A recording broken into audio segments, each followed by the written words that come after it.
afternoon from the KUOW newsroom. This is Seattle Now. I'm Paige Browning with a roundup of today's top stories. It's Tuesday, January 20th.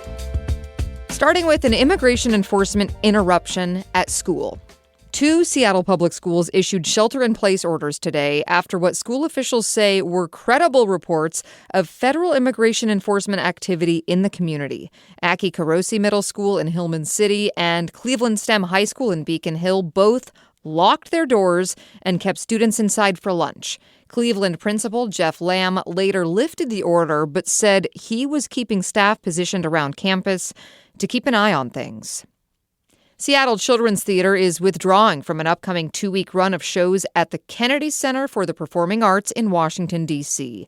Nearly a year ago, President Trump was named chairman of the Kennedy Center's board. Noelle Gasca has more today. SCT was slated to bring a new play, Young Dragon, a Bruce Lee story, to the venue in April. The production was co-commissioned by the Kennedy Center and has been in the works for 2 years. Kevin Malgacini, the managing director for SCT, says the landscape has changed, and the decision was reached after meetings with staff, actors, and the family of Bruce Lee. We just wanted to take the time to really hear from everybody and consider the impacts, particularly the impacts on the artists who are planning on those 2 weeks of work in D.C. That was top of mind for us. The Kennedy Center was contracted to pay SCT $80,000 to cover production costs and actors' salaries during the D.C. run. Malgacini says they could extend the show's local schedule to close that financial gap. Young Dragon will premiere in Seattle on February 20th. Noelle Gasca, KUOW News. Emergency shelters in King County will stay open through Friday morning or maybe longer. This cold weather prompted the short-term shelter activation over the weekend. Seattle will hit overnight lows near freezing every night this week. Overnight beds are available at Mary's Place, the YWCA of Seattle, and several other locations. Daytime centers are also available countywide, including at Chief Seattle Club and Aurora Commons. Emergency shelters open when it won't get above 40 degrees for 3 days in a row, or it's dropping lower than 35.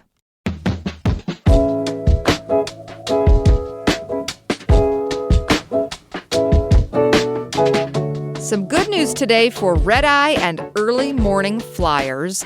A late-night bus to SeaTac Airport starting up. Beginning in March, Sound Transit will operate buses from midnight to 4 a.m. from the airport to downtown Seattle every 30 minutes.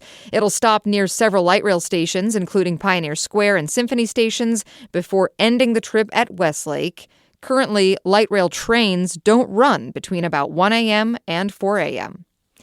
Insurance news of the day. I know how exciting that sounds, but new data shows fewer people in Washington state are signing up for Obamacare. Health policy group KFF ran the numbers. The number of folks buying plans on the state's marketplace is down 5% from last year. The drop-off comes as enhanced federal subsidies for those plans expire, which has caused health insurance premiums to spike. Open enrollment ended last Thursday. Let's look at what the legislature's up to this week. One bill in review would create 2 new alert systems to find people who are missing. If the bill's approved, it would create the Ebony Alert for a missing Black person. It would also make a Purple Alert for missing adults with cognitive or developmental disabilities. Abigail Echohawk is Executive Vice President of the Seattle Indian Health Board. We know these specific alerts work, and we know that it needs expanded to our Black community, to our individuals living with disabilities. It gives law enforcement the tools that it needs in order to successfully find, recover, and bring our loved ones back. Advocates for the bill say the African American community now has the highest rate of missing persons in Washington, despite making up about 4% of the population. There's a lot more happening this legislative session, like sports betting. A proposal in Olympia would allow betting on in-state college games at tribal gambling sites. Spokane Public Radio's Eliza Billingham has more.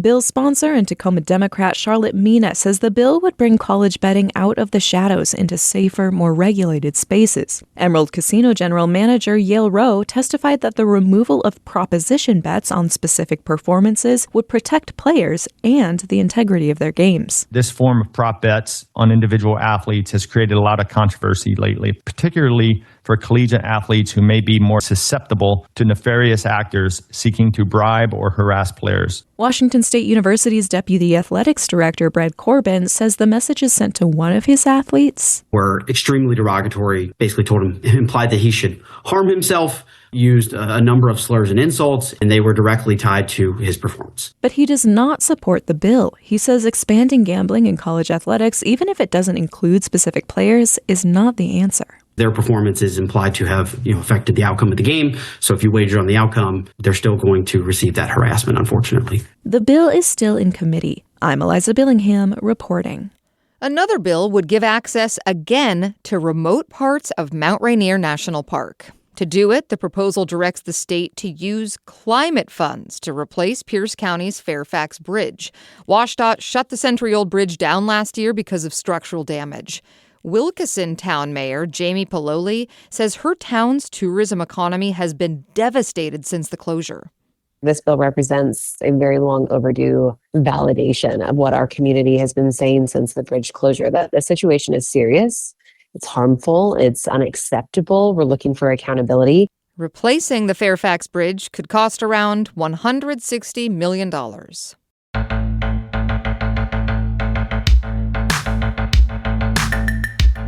Another hit to our music scene, the Crocodile venue is up for sale. The Seattle Times reports that after 35 years of independent ownership, it's $1.5 million in debt, and it's currently in receivership. Crocodile management has said business never fully bounced back after the pandemic.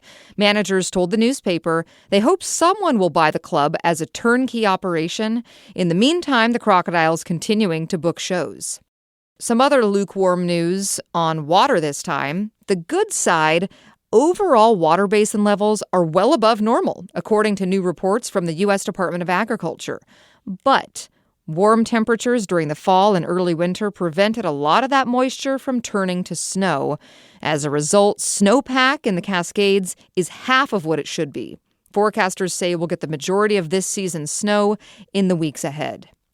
And finally today, former Seattle Mariners pitcher Felix Hernandez was not elected to the Major League Baseball Hall of Fame. He earned 46% of the vote from the Baseball Writers Association of America, well shy of the 75% needed.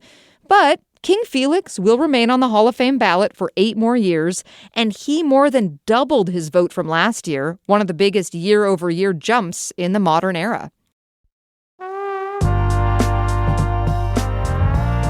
Next time on Seattle Now, as apartments in Seattle get smaller, the need for self-storage grows. And, people have a lot of stuff.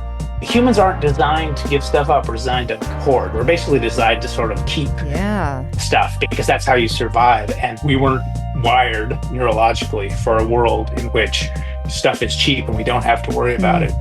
Hear more Wednesday morning. That's all today from the KUOW newsroom in Seattle.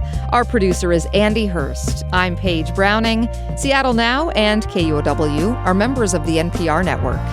See you tomorrow.